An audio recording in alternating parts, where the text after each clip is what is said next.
One day I was suddenly dropped behind my thoughts. I was in my living room and suddenly I became aware of a reality within me. And this outer reality, my external senses, became something very distant from me. I later found out that this experience was called a mystical experience. And when I took a walk around the block, I was able to completely shut off my thoughts at will, and I could see through the illusion of this reality. Although it's not so common anymore in our modern society, in the ancient societies like ancient Greece, ancient India, it was very common to have an alternate experience of consciousness. And as I was walking through the neighborhood, I remember looking around me and I saw the trees and I saw the flowers, and I just felt an inner knowing, an inner power that I knew if I wanted to grow flowers right out of the ground, or if I wanted to lift trees from the bare earth without using any physical means to, or if I wanted to let two cars crash, I was able to do so without even thinking about it. I had that power. I knew that power to be mine. But with that power came a realization that all this reality, it's just such an illusion. All suffering that we experience so much in our life, the war, the poverty, the famine, it is but a dream. It's all just a nightmare that once you awaken to it, it becomes a dream. These mystical experiences are not something usually personal, and yourself is completely evaporated. It's very hard to explain, they're very elusive, and you don't gain a mystical experience at will. This is something that happens to you. And what is very interesting about the mystical experience is that it has a noetic quality to it. It's something that feels like ultimate wisdom. You realize ultimate knowledge. It's a very felt sensation, and at the same time, there is no longer a self who feels anything. As the hero's journey tells us, it's always very important to bring something back from such a journey. What are you actually taking from such a journey? And I'm going to explain two interpretations of it, one based on Plato and one based on Carl Jung. Let's first talk about Plato. Plato has a very famous allegory of the cave. They're all prisoners stuck in a cave, and behind them is a big fire. And in front of the fire, people have different mock-ups, like maybe a square, maybe a fish, and they place it in front of the fire. And these prisoners, their back is to the fire, and they look out towards the wall. And what they see are but the shadows of the objects themselves.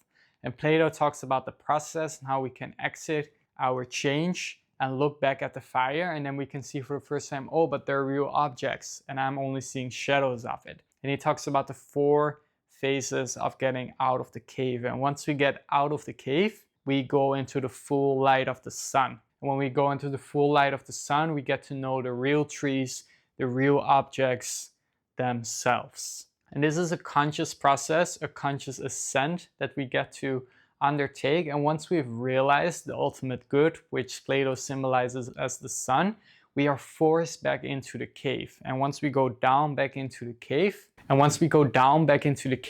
we need to go back to the prisoners and tell them about their true forms.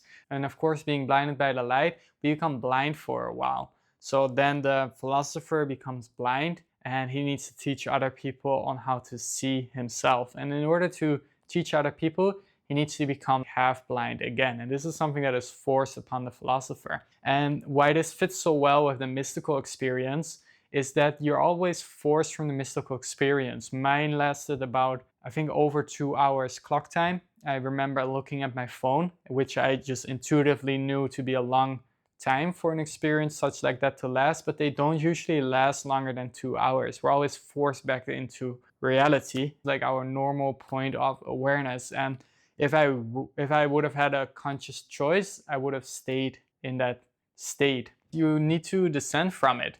And so when I interpret this mystical experience that we can all have, and that just can happen any time of the day and maybe a couple times in your life, although it's quite rare, it is very clear that from a mystical state is that Plato would say you've realized the true forms of things. I felt like I knew the true essence of roses, of trees, of cars, you name it, of causation itself. I understood all of these things. Plato didn't say you have any power over them, but these are actually things you can know in the real world. And that is why it explains the noetic quality of the mystical experience. You actually gain true knowledge. You gain to understand the true forms, and that all these forms around you are but appearances themselves.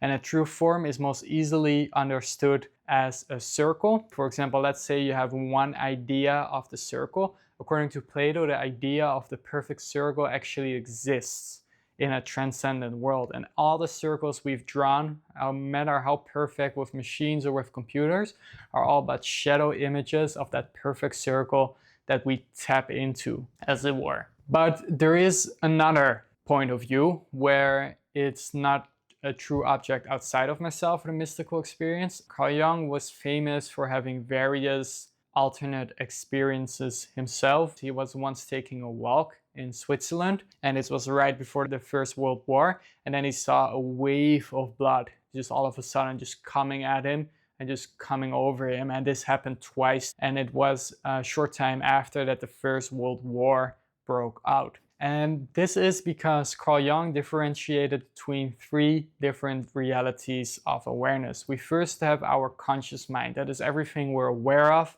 everything we're doing consciously. And then we have our unconscious mind. These are all our unconscious processes. The unconscious is very fast and a lot more deep. And part of our own individual consciousness is the collective unconscious. And the collective unconscious is something we all share as humanity. It's something of the human psyche, and this is something we all tap into. So when, for example, Carl Jung saw this wave of blood coming, that was part of the collective unconscious. The First World War needed to manifest because our collective unconscious made us do it, in that sense. Because the collective unconscious showed it to him that it was going to happen, because these big events in humanity, they happen because we all create them on a collective basis. But again, this is on an unconscious level. And in this collective unconscious, you have archetypes, and they're similar in some way to the forms, that they're ultimate, that they're something that we all share. And for example, a few archetypes could be the king,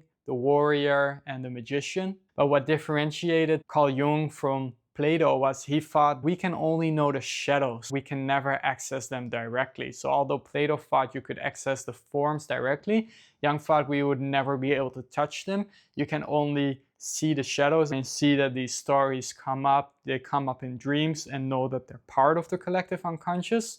But there's something internal we all share, not something external out in the world.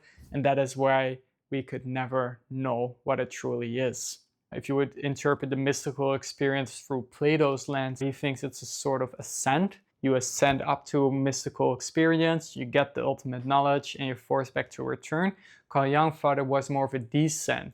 You drop from the consciousness to your unconsciousness. And what I think we can truly learn from a mystical experience is that reality is a lot more vast than we think it is. And it teaches us that our identity as a human being is very fragile, and definitely not the ultimate reality. So our individual mode of ego consciousness, we're always thinking, we're always trying to survive. We can see through that mirage from time to time, and it can definitely alter our whole perception of life, and it can even take a long time to integrate from such an experience. I think it took me a few years.